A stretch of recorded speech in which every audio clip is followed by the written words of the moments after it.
Bien-aimés, la prière est le souffle de notre âme, le lien sacré qui nous unit au Créateur. Pourtant, beaucoup de chrétiens passent leur vie entière sans jamais découvrir les profondeurs infinies que recèle cette relation avec Dieu. Pour certains, la prière se limite à des demandes ponctuelles, comme un cri lancé vers le ciel dans les moments de besoin. Mais laissez-moi vous dire aujourd'hui, la prière est bien plus que cela. Elle est un voyage, une école spirituelle, une ascension vers l'intimité divine. Il existe différents niveaux de prière, chacun nous amenant à grandir, à nous transformer et à expérimenter Dieu d'une manière nouvelle. Ce chemin n'est pas réservé à une élite, il est ouvert à tous ceux qui désirent aller plus loin avec le Seigneur. Êtes-vous prêts à quitter la surface et à plonger dans les profondeurs de la prière? Niveau 1. La prière de pétition. Frères et sœurs, lorsque nous parlons de la prière, beaucoup de personnes pensent immédiatement à demander quelque chose à Dieu. C'est souvent la première image qui vient à l'esprit. Seigneur, aide-moi. Seigneur, bénis ma famille. Seigneur, guéris-moi. Et c'est vrai, cette forme de prière est réelle, elle est biblique, et elle fait partie intégrante de notre relation avec le Père. La Bible elle-même nous encourage à demander et il nous sera donné. Mais comprenez ceci, la prière de pétition est le point de départ, pas la destination. Elle représente le niveau le plus fondamental, celui où nous venons devant Dieu avec nos besoins, nos soucis, nos manques. Et il n'y a aucune honte à cela. Comme un enfant s'adresse à son Père pour demander du pain, nous nous tournons vers notre Père céleste pour exprimer nos besoins. Cependant, le danger est de s'arrêter là. Beaucoup de croyants passent toute leur vie de prière uniquement à ce niveau. Leur dialogue avec Dieu ne se réduit qu'à des requêtes. Seigneur, donne-moi. Seigneur, protège-moi. Seigneur, ouvre cette porte. Et sans s'en rendre compte, ils transforment leur prière en une sorte de transaction. Je demande et j'attends que Dieu exécute. Si Dieu répond, je suis content. S'il tarde, je doute de son amour ou de sa puissance. Mes bien-aimés, la prière de pétition est nécessaire, mais elle ne peut pas être la fondation exclusive de votre vie spirituelle. Si vous restez uniquement à ce stade, vous ne verrez Dieu que comme un fournisseur, un distributeur de bénédictions. Mais le Seigneur veut être plus que cela pour vous. Il veut être un père, un ami, un guide, une source d'amour et de transformation. Lorsque nous restons limités à la prière de pétition, notre regard est fixé sur nous-mêmes, nos désirs, nos circonstances, nos besoins immédiats. Mais la vraie maturité spirituelle consiste à détourner nos yeux de nous-mêmes pour les fixer sur Dieu et sur son royaume. C'est pourquoi je vous encourage à voir la pétition non comme une fin, mais comme une étape. Imaginez un enfant qui apprend à parler. Ses premiers mots sont souvent des demandes. Donne, maman, papa.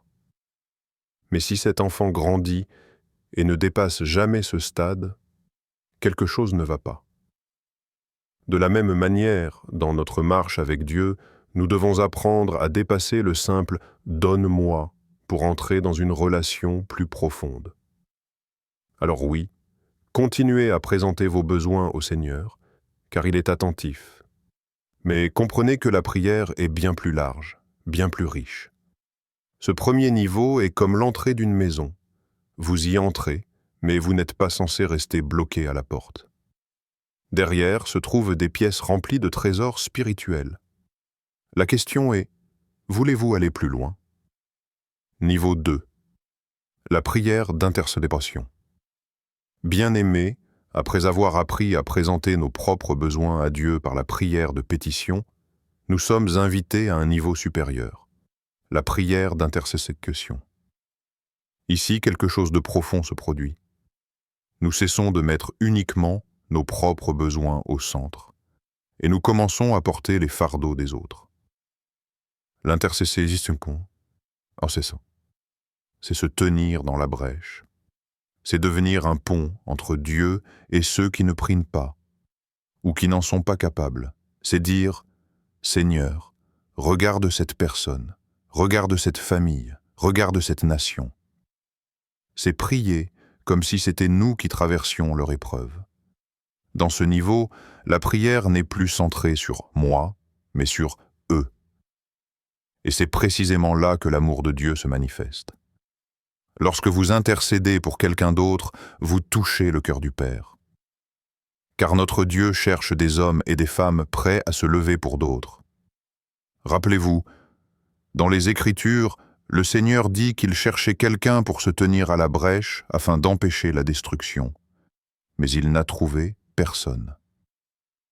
Quel appel solennel. Et laissez-moi vous partager un secret spirituel. Quand vous priez pour les autres, souvent, Dieu règle en même temps vos propres problèmes. Pourquoi? Parce que l'intercession est un acte de désintéressement. Vous vous oubliez vous-même pour demander la grâce sur autrui. Et Dieu, qui voit votre cœur, répond non seulement à la prière que vous portez, mais aussi à vos besoins personnels. Oui, l'intercession a un coût. Quand vous intercédez véritablement, vous sentez parfois le poids, la douleur, la lutte que vit l'autre personne. Ce n'est pas une prière rapide ou superficielle, c'est un engagement profond. Vous pleurez pour quelqu'un d'autre, vous criez à Dieu pour son salut, sa guérison, sa délivrance. C'est une prière qui épuise parfois, mais qui réjouit le ciel. L'intercesseur est comme un prêtre spirituel, portant les autres devant le trône de grâce.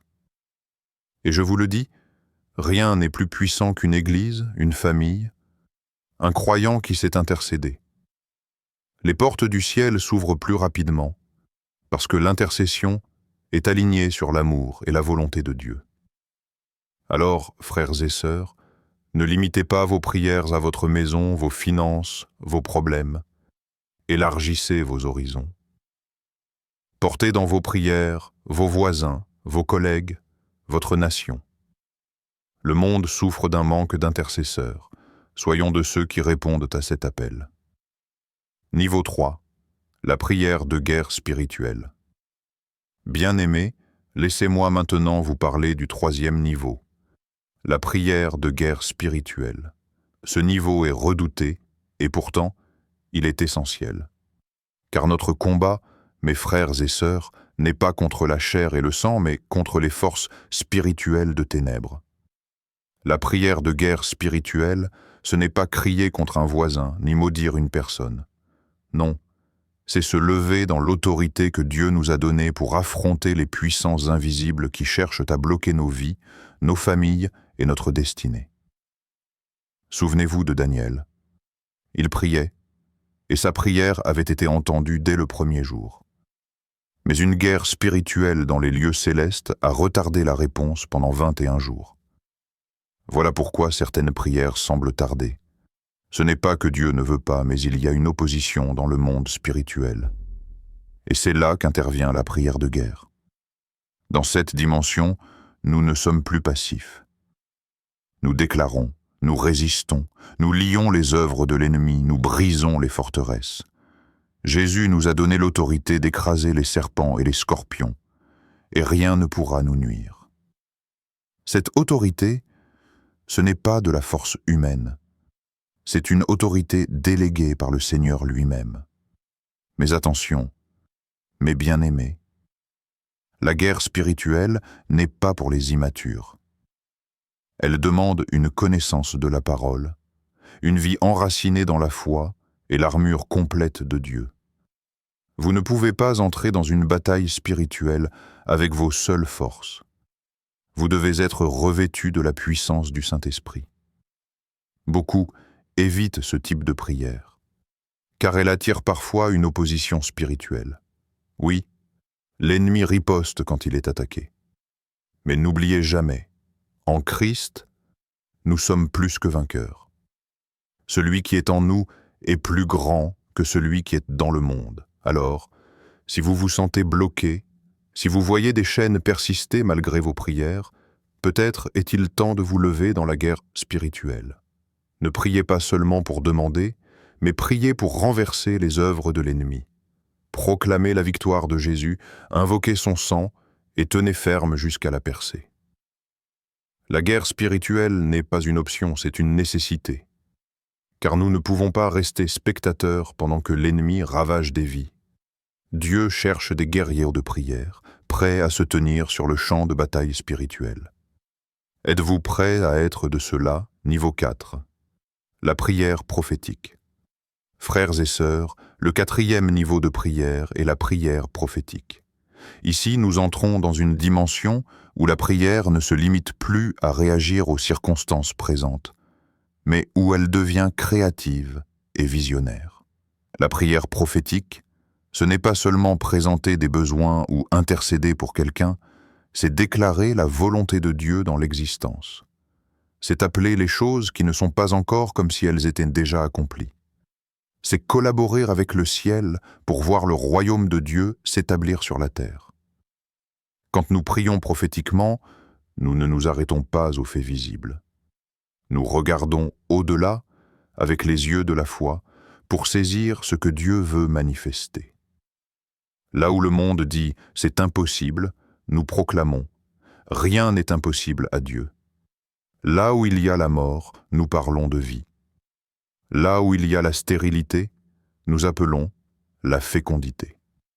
Cette dimension exige une intimité profonde avec le Seigneur. On ne peut pas prier prophétiquement sans avoir écouté la voix de Dieu. Ce n'est pas inventer des paroles pour impressionner, mais recevoir la pensée de Dieu dans le secret, puis la proclamer dans la prière. Cela demande de passer du temps dans sa présence, de s'imprégner de sa parole, de connaître son cœur. Quand vous priez prophétiquement, vos mots deviennent des semences spirituelles. Ils activent des mouvements célestes. Les anges se lèvent, les circonstances s'alignent, les obstacles se déplacent. C'est une prière puissante, parce qu'elle ne part pas seulement de votre volonté, mais du plan divin lui-même.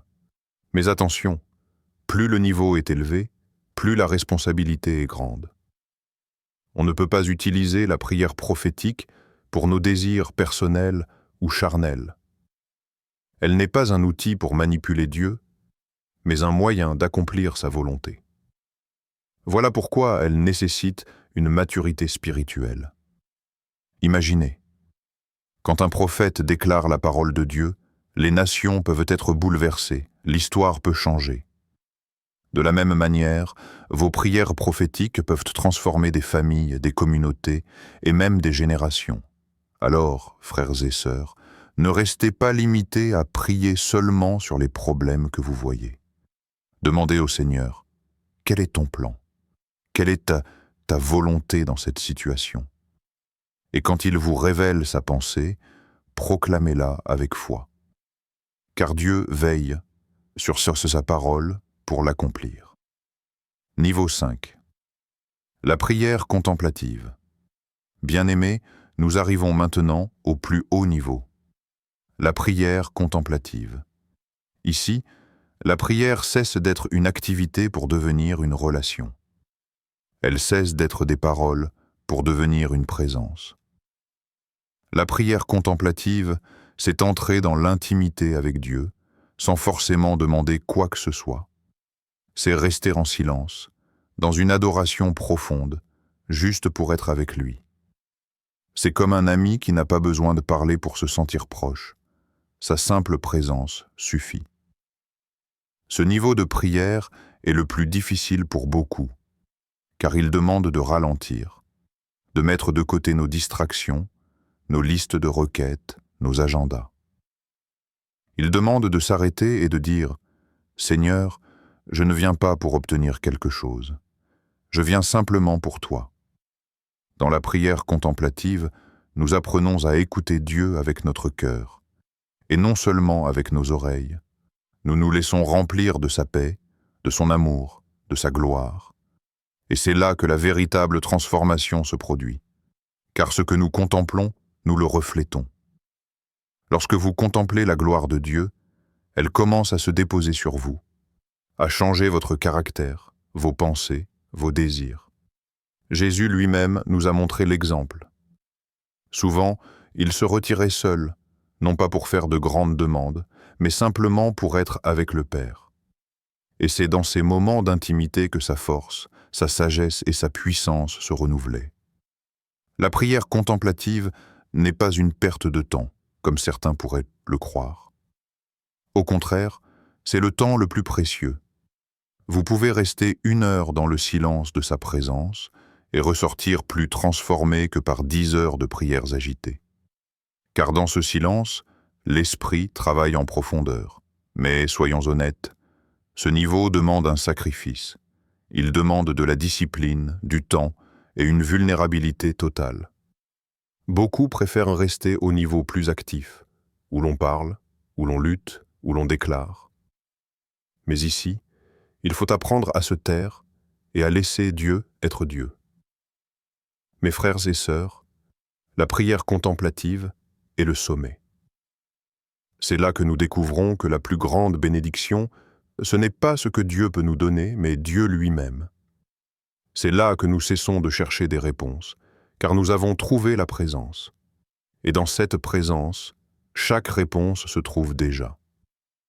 Frères et sœurs, nous avons parcouru ensemble les 5 niveaux de prière. La pétition, l'intercession, la guerre spirituelle, la prière prophétique et enfin, la contemplation. Ces étapes ne sont pas des cases à cocher, mais un chemin de croissance. Chaque niveau nous pousse à aller plus loin, à quitter une prière centrée sur nous-mêmes pour entrer dans une relation plus profonde, plus mature et plus intime avec notre Père céleste. Souvenez-vous, Dieu ne veut pas seulement être votre secours dans la détresse, il veut être votre compagnon dans chaque instant. La prière n'est pas seulement un outil pour résoudre des problèmes, c'est une porte vers la transformation et la communion avec le Créateur. Alors, je vous encourage, ne restez pas au seuil. Avancez. Cherchez plus que des bénédictions, cherchez la présence. C'est là que vous trouverez la paix, la force et la véritable joie. Si ce message a touché votre cœur et que vous désirez continuer à grandir dans la prière et dans votre marche avec Dieu, abonnez-vous dès maintenant à cette chaîne. Ensemble, nous allons découvrir des trésors spirituels et marcher vers des profondeurs encore inexplorées de la foi.